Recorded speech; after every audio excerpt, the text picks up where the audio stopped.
PSC Malayalam ചാനലിലേക്ക് എല്ലാവർക്കും സ്വാഗതം. ഇന്ന് നമ്മൾ ചർച്ച ചെയ്യുന്നത് 2025 ഡിസംബർ 27 പുറത്തിറങ്ങിയ തൊഴിൽ വാർത്തയിലെ പുതിയ SCERT ചാപ്റ്ററുകളെ ബേസ് ചെയ്തിട്ടുള്ള പോയിന്റുകളാണ് കേട്ടോ. അപ്പോൾ നമുക്ക് പോയിന്റിലേക്ക് കിടക്കാം. പടിഞ്ഞാറൻ ഹിമാലയ മേഖലയെ വേർതിരിക്കുന്ന നദികൾ ഏതെല്ലാം? സിന്ധു, കാളി. പടിഞ്ഞാറൻ ഹിമാലയ മേഖലയെ വേർതിരിക്കുന്ന നദികൾ ഏതെല്ലാം? സിന്ധു, കാളി. മധ്യ ഹിമാലയത്തെ വേർതിരിക്കുന്ന നദികൾ കാളി, ടീസ്ക. മധ്യ ഹിമാലയത്തെ വേർതിരിക്കുന്ന നദികൾ കാളി, ടീസ്ക. കിഴക്കൻ ഹിമാലയത്തെ വേർതിരിക്കുന്ന നദികൾ ടീസ്ക, ബ്രഹ്മപുത്ര. കിഴക്കൻ ഹിമാലയത്തെ വേർതിരിക്കുന്ന നദികൾ ടീസ്ക, ബ്രഹ്മപുത്ര. ജമ്മു കാശ്മീരിൻ്റെ വടക്ക് സിന്ധു നദി താഴ്വര മുതൽ ഉത്തരാഖണ്ഡിൻ്റെ കിഴക്ക് കാളി നദി താഴ്വര വരെ ഉൾപ്പെടുന്ന ഹിമാലയൻ ഭാഗമേത്? പടിഞ്ഞാറൻ ഹിമാലയം.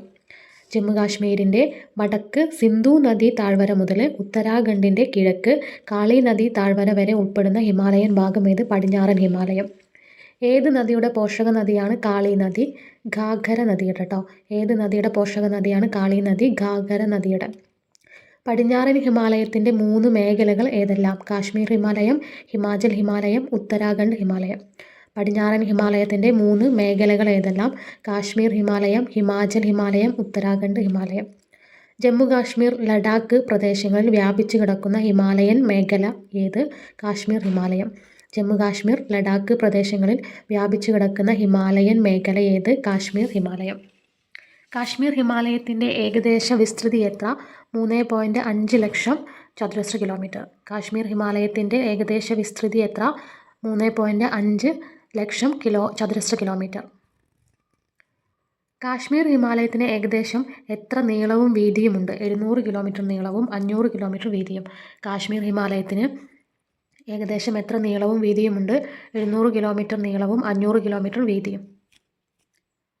മഞ്ഞുമൂടിയ കൊടുമുടികളും താഴ്വരകളും മലനിരകളും നിറഞ്ഞ കാശ്മീർ ഹിമാലയത്തിലെ പ്രധാന പർവ്വതനിരകളേവ? കാരക്കോരം, സസ്കർ, ലഡാക്ക്, പീർ പാഞ്ചൽ. മഞ്ഞുമൂടിയ കൊടുമുടികളും താഴ്വരകളും മലനിരകളും നിറഞ്ഞ കാശ്മീർ ഹിമാലയത്തിലെ പ്രധാന പർവ്വതനിരകളേവ? കാരക്കോറം, സസ്കർ, ലഡാക്ക്, പീർ പാഞ്ചൽ. ലോകത്തിലെ രണ്ടാമത്തെ ഉയരം കൂടിയ കൊടുമുടി ഏത്? Mount K2. ലോകത്തിലെ രണ്ടാമത്തെ ഉയരം കൂടിയ കൊടുമുടി ഏത്? Mount K2. മൗണ്ട് കെ2 കൊടുമുടിയുടെ മറ്റൊരു പേരെന്ത്? Godwin Austin. മൗണ്ട് കെ2 കൊടുമുടിയുടെ മറ്റൊരു പേരെന്ത്? Godwin Austin. മൗണ്ട് കെ2 കൊടുമുടിയുടെ ഉയരം എത്ര? 8611 മീറ്റർ. മൗണ്ട് കെ2 കൊടുമുടിയുടെ ഉയരം എത്ര? 8611 മീറ്ററാണ്. മൗണ്ട് കെ2 കൊടുമുടി സ്ഥിതി ചെയ്യുന്ന പർവ്വതനിര ഏത്? കാരക്കോരം. മൗണ്ട് കെ2 കൊടുമുടി സ്ഥിതി ചെയ്യുന്ന പർവ്വതനിര കാരക്കോറം. കാശ്മീർ ഹിമാലയ മേഖലയിലെ പ്രധാന ഹിമാനികൾ ഏതെല്ലാം? സിയാച്ചിൻ, ബോൾട്ടാരോ. കാശ്മീർ ഹിമാലയ മേഖലയിലെ പ്രധാന ഹിമാനികൾ ഏതെല്ലാം? സിയാച്ചിൻ, ബോൾട്ടാരോ. ജമ്മു പ്രദേശത്ത് കാശ്മീർ താഴ്വരയുമായി ബന്ധിപ്പിക്കുന്ന ചുരം ഏത്? ബനിഹാൽ ചുരം. ജമ്മു പ്രദേശത്ത് കാശ്മീർ താഴ്വരയുമായി ബന്ധിപ്പിക്കുന്ന ചുരം ഏത്? ബനിഹാൽ ചുരം. ഏത് പർവ്വതനിരയ്ക്ക് കുറുകെയാണ് ബനിഹാൽ ചുരം? പീർ പാഞ്ചൽ കേട്ടോ. ഏത് പർവ്വതനിരയ്ക്ക് കുറുകെയാണ് ബനിഹാൽ ചുരം? പീർ പാഞ്ചൽ.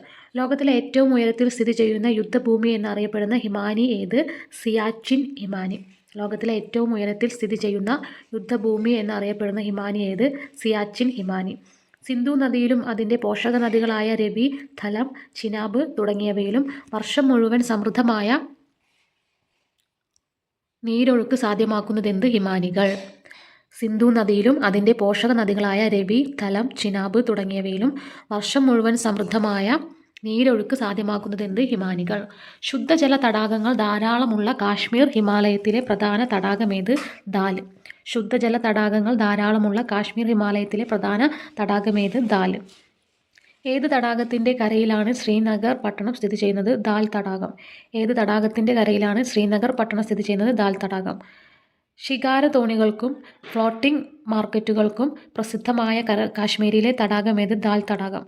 ഷികാര തോണികൾക്കും ഫ്ലോട്ടിംഗ് മാർക്കറ്റുകൾക്കും പ്രസിദ്ധമായ കാശ്മീരിലെ തടാകമേത്? ദാൽ തടാകം. കാശ്മീർ ഹിമാലയ പ്രദേശങ്ങളിലെ പർവ്വത ചരിവുകളിൽ വേനൽക്കാലങ്ങളിൽ രൂപപ്പെടുന്ന പുൽമേടുകളേവ? മർഗുകൾ. അതായത് കാശ്മീർ ഹിമാലയ പ്രദേശങ്ങളിലെ പർവ്വത ചരിവുകളിൽ വേനൽക്കാലങ്ങളിൽ രൂപപ്പെടുന്ന പുൽമേടുകളാണ് ഇത്? മർഗുകൾ കേട്ടോ. ഇനി ചൂടുനീരുറവകൾ എന്ന് പറഞ്ഞിട്ടൊരു പോയിന്റ് ഇവിടെ കൊടുത്തിട്ടുണ്ട്. പർവ്വത രൂപവൽക്കരണം പോലുള്ള ഭൗമ പ്രവർത്തനങ്ങൾ സജീവമായ ഇടങ്ങളിൽ ഭൗമോപരിതലത്തിനടിയിലൂടെ ശിലാപാളികൾ ചൂടുപിടിച്ച് ഭൂഗർഭജലത്തെ ചൂടാക്കുന്നതിലൂടെ ചൂടുപിടിച്ച ഭൂഗർഭജലം ഭൗമോപരിതലത്തിൽ ഉറവകളായെത്തുന്നത് എങ്ങനെ അറിയപ്പെടുന്നു? ചൂടുനീരുറവകൾ. അതായത് പർവ്വത രൂപവൽക്കരണം പോലുള്ള ഭൗമപ്രവർത്തനങ്ങൾ സജീവമായ ഇടങ്ങളിൽ ഭൗമോപരിതലത്തിനടിയിലെ ശിലാപാളികൾ ചൂടുപിടിച്ചിട്ട് ഭൂഗർഭജലത്തെ ചൂടാക്കുന്നതിലൂടെ ചൂടുപിടിച്ച ഭൂഗർഭജലം ഭൗമോപരിതലത്തിൽ ഉറവകളായെത്തുന്നു. ഇതിനെ അറിയപ്പെടുന്നതാണ് ചൂടുനീരുറവകൾ. ഹിമാലയ പർവ്വത ഭാഗങ്ങളിലെ പ്രധാന ചൂടുനീരുറവകൾ ഏവ? നുബ്ര താഴ്വര, മണിക്കരൻ, ഗീർഗംഗ. ഹിമാലയ പർവ്വത ഭാഗങ്ങളിലെ പ്രധാന ചൂടുനീരുറവകളേവ? നുബ്ര താഴ്വര, മണികരൻ, ഗീർഗംഗ. ചൂടുനീരുറവകളിൽ നിന്ന് വൈദ്യുതി ഉൽപ്പാദിപ്പിക്കാൻ ഉപയോഗിക്കുന്ന ഊർജ്ജമേത്? ഭൗമതാപോർജ്ജം. ചൂടുനീരുറവകളിൽ നിന്ന് വൈദ്യുതി ഉൽപ്പാദിപ്പിക്കാൻ ഉപയോഗിക്കുന്ന ഊർജ്ജമേത്? ഭൗമതാപോർജ്ജം. ചൂടുനീരുറവയിൽ നിന്ന് വൈദ്യുതി ഉൽപ്പാദിപ്പിക്കുന്ന പ്രദേശമേത്? ഹിമാചൽ പ്രദേശിലെ മണികരൻ. ചൂടുനീരുറവകളിൽ നിന്ന് വൈദ്യുതി ഉൽപ്പാദിപ്പിക്കുന്ന പ്രദേശമേത്? ഹിമാചൽ പ്രദേശിലെ മണികരൻ. ശൈത്യകാലങ്ങളിൽ മഞ്ഞു മൂടപ്പെടുന്നതും സ്കീയിങ് പോലുള്ള മഞ്ഞുകാല വിനോദങ്ങൾക്ക് പേരുകേട്ടതുമായ പുൽമേടുകളേവ? മർഗുകൾ. ശൈത്യകാലങ്ങളിൽ മഞ്ഞു മൂടപ്പെടുന്നതും സ്കീയിങ് പോലുള്ള മഞ്ഞുകാല വിനോദങ്ങൾക്ക് പേരുകേട്ടതുമായ പുൽമേടുകളേവ? മർഗുകൾ. കാശ്മീരിലെ മർഗുകൾക്ക് ഉദാഹരണങ്ങളേവ? സോൺമർഗ്, ഗുൽമർഗ്. കാശ്മീരിലെ മർഗുകൾക്ക് ഉദാഹരണങ്ങളേവ? സോൺമർഗ്, ഗുൽമർഗ്. ഹിമാലയത്തിലെ പ്രധാന നദികളേവ? ചിനാബ്, രവി, ബിയാസ്. ഹിമാലയത്തിലെ പ്രധാന നദികളേവ? ചിനാബ്, രവി, ബിയാസ്. ഹിമാലയ പ്രദേശത്തെ പ്രധാന പർവ്വത നിരകളേവ?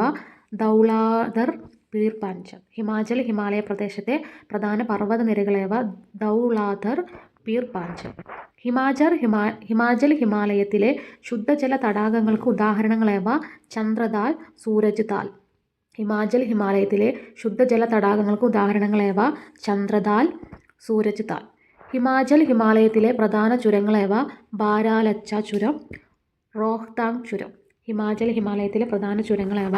ബാരാലച്ച ചുരം, റോഹ്താങ് ചുരം. ഹിമാചൽ പ്രദേശിലെ ലഡാക്കുകളുമായി ബന്ധിപ്പിക്കുന്ന ചുരമേത്? ബാരാലച്ച ചുരം. ഹിമാചൽ പ്രദേശിലെ ലഡാക്കുമായി ബന്ധിപ്പിക്കുന്ന ചുരമേത്? ബാരാലച്ച ചുരം. കുളു താഴ്വരയെ ലാഹൂൽ, സ്പിതി എന്നീ താഴ്വരകളുമായി ബന്ധിപ്പിക്കുന്ന ചുരമേത്? റോഹ്താങ് ചുരം കേട്ടോ. കുളു താഴ്വരയെ ലാഹൂൽ, സ്പിതി എന്നീ താഴ്വരകളുമായി ബന്ധിപ്പിക്കുന്ന ചുരമേത്? റോഹ്താങ് ചുരം. കുളു, കംഗ്ര, ലാഹൂൽ തുടങ്ങിയ മനോഹരമായ താഴ്വരകൾ ഏത് ഹിമാലയൻ മേഖലയിലേതാണ്? ഹിമാചൽ ഹിമാലയം. കുളു, കംഗ്ര, ലാഹൂൽ തുടങ്ങിയ മനോഹരമായ താഴ്വരകൾ ഏത് ഹിമാലയൻ മേഖലയിലേതാണ്? ഹിമാചൽ ഹിമാലയം. ഹിമാലയത്തിലെ പ്രസിദ്ധങ്ങളായ സുഖവാസ കേന്ദ്രങ്ങളേവ? ഷിംല, മണാലി. ഹിമാലയത്തിലെ പ്രസിദ്ധങ്ങളായ സുഖവാസ കേന്ദ്രങ്ങളേവ? ഷിംല, മണാലി. ചൂടുനീരുറവകൾക്ക് പ്രസിദ്ധമായ ഹിമാലയൻ മേഖല ഏത്? ഹിമാചൽ ഹിമാലയം. ചൂടുനീരുറവകൾക്ക് പ്രസിദ്ധമായ ഹിമാലയൻ മേഖല ഏത്? ഹിമാചൽ ഹിമാലയം. സത്ലജ് നദി മുതൽ കാളി നദി വരെയുള്ള ഹിമാലയ പ്രദേശമേത്? ഉത്തരാഖണ്ഡ് ഹിമാലയം. സത്ലജ് നദി മുതൽ കാളി നദി വരെയുള്ള ഹിമാലയ പ്രദേശമേത്? ഉത്തരാഖണ്ഡ് ഹിമാലയം. ഉത്തരാഖണ്ഡ് ഹിമാലയത്തിൻ്റെ പടിഞ്ഞാറൻ ഭാഗം എങ്ങനെ അറിയപ്പെടുന്നു? ഗഡ്വാൾ ഹിമാലയം. ഉത്തരാഖണ്ഡ് ഹിമാലയത്തിൻ്റെ പടിഞ്ഞാറൻ ഭാഗം എങ്ങനെ അറിയപ്പെടുന്നു? ഗഡ്വാൾ ഹിമാലയം. ഉത്തരാഖണ്ഡ് ഹിമാലയത്തിൻ്റെ കിഴക്കൻ ഭാഗം ഏതു പേരിൽ അറിയപ്പെടുന്നു? കൂമയോൺ ഹിമാലയം. ഉത്തരാഖണ്ഡ് ഹിമാലയത്തിൻ്റെ കിഴക്കൻ ഭാഗം ഏതു പേരിൽ അറിയപ്പെടുന്നു? കൂമയോൺ ഹിമാലയം. ഉത്തരാഖണ്ഡ് ഹിമാലയത്തിലെ ഉയരമേറിയ കൊടുമുടികളേവ? നന്ദാദേവി, കാമെറ്റ്, ബദരിനാഥ്, കേദാർനാഥ്. ഉത്തരാഖണ്ഡ് ഹിമാലയത്തിലെ ഉയരമേറിയ കൊടുമുടികളേവ? നന്ദാദേവി, കാമെറ്റ്, ബദരിനാഥ്, കേദാർനാഥ്. ഗംഗാനദിയുടെ ഉത്ഭവസ്ഥാനമേത്? ഗംഗോത്രി കേട്ടോ. ഗംഗാനദിയുടെ ഉത്ഭവസ്ഥാനമേത്? ഗംഗോത്രി. യമുനാ നദിയുടെ ഉത്ഭവസ്ഥാനമേത്? യമുനോത്രി. യമുനാ നദിയുടെ ഉത്ഭവസ്ഥാനം യമുനോത്രി. ഗംഗോത്രി, യമുനോത്രി എന്നീ ഹിമാനികൾ സ്ഥിതി ചെയ്യുന്ന ഹിമാലയൻ മേഖല ഏത്? ഉത്തരാഖണ്ഡ് ഹിമാലയം. ഗംഗോത്രി, യമുനോത്രി എന്നീ ഹിമാനികൾ സ്ഥിതി ചെയ്യുന്ന ഹിമാലയൻ മേഖല ഏത്? ഉത്തരാഖണ്ഡ് ഹിമാലയം. ഉത്തരാഖണ്ഡ് ഹിമാലയൻ മേഖലയിലെ പ്രധാന ശുദ്ധജല തടാകങ്ങളേവ? നൈനിത്താൾ, ഭീംതാൽ. ഉത്തരാഖണ്ഡ് ഹിമാലയൻ മേഖലയിലെ പ്രധാന ശുദ്ധജല തടാകങ്ങളേവ? നൈനിത്താൾ, ഭീംതാൽ. ലെസർ ഹിമാലയത്തിനും സിവാലിക് ഹിമാലയ നിരകൾക്കുമിടയിൽ കാണപ്പെടുന്ന നിരപ്പായ താഴ്വരകളേവ? ദൂണുകൾ. ക്വസ്റ്റ്യൻ എന്താണ്? ലെസർ ഹിമാലയത്തിനും സിവാലിക് നിരകൾക്കുമിടയിൽ കാണപ്പെടുന്ന നിരപ്പായ താഴ്വരകളേവ ദൂണുകൾ. ഉത്തരാഖണ്ഡ് സംസ്ഥാനത്തെ ഏറ്റവും പ്രസിദ്ധമായ ദൂൺ താഴ്വര ഏത്? ദഹ്റാദൂൺ. ഉത്തരാഖണ്ഡ് സംസ്ഥാനത്തെ ഏറ്റവും പ്രസിദ്ധമായ ദൂൺ താഴ്വര ഏത്? ദഹ്റാദൂൺ. ഉത്തരാഖണ്ഡ് ഹിമാലയത്തിലെ ഉയർന്ന പർവ്വത ചരിവുകളിൽ കാണപ്പെടുന്ന വേനൽക്കാല പുൽമേടുകളേവ? ബുഗ്യാൽ. ഉത്തരാഖണ്ഡ് ഹിമാലയത്തിലെ ഉയർന്ന പർവ്വത ചരിവുകളിൽ കാണപ്പെടുന്ന വേനൽക്കാല പുൽമേടുകളേവ? ബുഗ്യാൽ. പ്രധാനപ്പെട്ട ബുഗ്യാലുകൾ ഏതെല്ലാം? ദയാര ബുഗ്യാൽ, ഗോർസോൺ ബുഗ്യാൽ. പ്രധാനപ്പെട്ട ബുഗ്യാലുകൾ ഏതെല്ലാം? ദയാര ബുഗ്യാൽ, ഗോർസോൺ ബുഗ്യാൽ. ഹിമാലയത്തിൽ ഏകദേശം 3000 മുതൽ 4500 മീറ്റർ ഉയരത്തിനിടയിൽ വൃക്ഷരേഖയ്ക്കും ഹിമരേഖയ്ക്കുമിടയിൽ കാണപ്പെടുന്ന പുൽമേടുകൾ ഗഡ്വാൾ മേഖലയിൽ എങ്ങനെ അറിയപ്പെടുന്നു? ബുഗ്യാൽ. ഹിമാലയത്തിന് ഏകദേശം 3000 മുതൽ 4500 മീറ്റർ ഉയരത്തിനിടയിൽ വൃക്ഷരേഖയ്ക്കും ഹിമരേഖയ്ക്കുമിടയിൽ കാണപ്പെടുന്ന പുൽമേടുകൾ ഗഡ്വാൾ മേഖലയിൽ എങ്ങനെ അറിയപ്പെടുന്നു? ബുഗ്യാൽ. ശൈത്യകാലങ്ങളിൽ മഞ്ഞു മൂടുകയും മഞ്ഞുരുകുന്നതോടെ പച്ചപ്പുതച്ച് പുൽമേടുകളായി മാറുകയും ചെയ്യുന്നതെന്ത്? ബുഗ്യാലുകൾ. ശൈത്യകാലങ്ങളിൽ മഞ്ഞു മൂടുകയും മഞ്ഞുരുകുന്നതോടെ പച്ചപുതച്ച് പുൽമേടുകളായി മാറുകയും ചെയ്യുന്നതെന്ത്? ബുഗ്യാലുകൾ. ബുഗ്യാലുകളിലെ പ്രധാന ജീവനോപാധി എന്ത്? ആടുമേയ്ക്കൽ. ബുഗ്യാലുകളിലെ പ്രധാന ജീവനോപാധി എന്ത്? ആടുമേയ്ക്കൽ.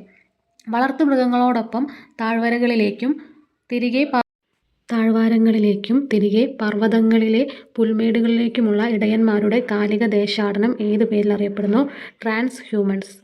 വളർത്തുമൃഗങ്ങളോടൊപ്പം താഴ്വാരങ്ങളിലേക്കും തിരികെ പർവ്വതങ്ങളിലെ പുൽമേടുകളിലേക്കുമുള്ള ഇടയന്മാരുടെ കാലിക ദേശാടനം ഏതു പേരിൽ അറിയപ്പെടുന്നു? Trans humans. കാളി നദി മുതൽ ടീസ്ത നദി വരെയുള്ള മധ്യ ഹിമാലയം അറിയപ്പെടുന്ന മറ്റൊരു പേരെന്ത്? നേപ്പാൾ ഹിമാലയം. കാളി നദി മുതൽ ടീസ്ക നദി വരെയുള്ള മധ്യ ഹിമാലയം അറിയപ്പെടുന്ന മറ്റൊരു പേരെന്ത്? നേപ്പാൾ ഹിമാലയം. മധ്യ ഹിമാലയത്തിൻ്റെ ഭൂരിഭാഗവും ഏത് രാജ്യത്താണ്? നേപ്പാളിൽ. മധ്യ ഹിമാലയത്തിൻ്റെ ഭൂരിഭാഗവും ഏത് രാജ്യത്താണ്? നേപ്പാളിൽ. ഇന്ത്യയിൽ ഉൾപ്പെടുന്ന മധ്യ ഹിമാലയത്തിൻ്റെ ഭാഗങ്ങളേവ? പടിഞ്ഞാറൻ സിക്കിം, ഡാർജിലിംഗ്. ഇന്ത്യയിൽ ഉൾപ്പെടുന്ന മധ്യ ഹിമാലയത്തിൻ്റെ ഭാഗങ്ങളേവ? പടിഞ്ഞാറൻ സിക്കിം, ഡാർജിലിംഗ്. ലോകത്തിലെ ഏറ്റവും ഉയരം കൂടിയ കൊടുമുടി ഏത്? Mount Everest. ലോകത്തിലെ ഏറ്റവും ഉയരം കൂടിയ കൊടുമുടി ഏത്? Mount Everest. മൗണ്ട് എവറസ്റ്റ് സ്ഥിതി ചെയ്യുന്ന രാജ്യം ഏത്? നേപ്പാൾ. മൗണ്ട് എവറസ്റ്റ് സ്ഥിതി ചെയ്യുന്ന രാജ്യം ഏത്? Nepal. Mount Everest, Kanchenjunga, India China അതിർത്തിയിലെ നാഥൂറാം ചുരം എന്നിവ ഏത് ഹിമാലയൻ മേഖലയിൽ ഉൾപ്പെടുന്നു? മധ്യ ഹിമാലയം. Mount Everest, Kanchenjunga, Indian China അതിർത്തിയിലെ നാഥുല ചുരം എന്നിവ ഏത് ഹിമാലയൻ മേഖലയിൽ ഉൾപ്പെടുന്നു? മധ്യ ഹിമാലയം. കുതിച്ചൊഴുകുന്ന ടീസ്ക നദിയും അതിൻ്റെ നദീതീരത്തട്ടുകളും ഏത് ഹിമാലയൻ മേഖലയുടെ സവിശേഷതകളാണ്? സിക്കിം ഹിമാലയം. കുതിച്ചൊഴുകുന്ന ടീസ്ക നദിയും അതിൻ്റെ നദീതീരത്തട്ടുകളും ഏത് ഹിമാലയൻ മേഖലയുടെ സവിശേഷതകളാണ്? സിക്കിം ഹിമാലയം.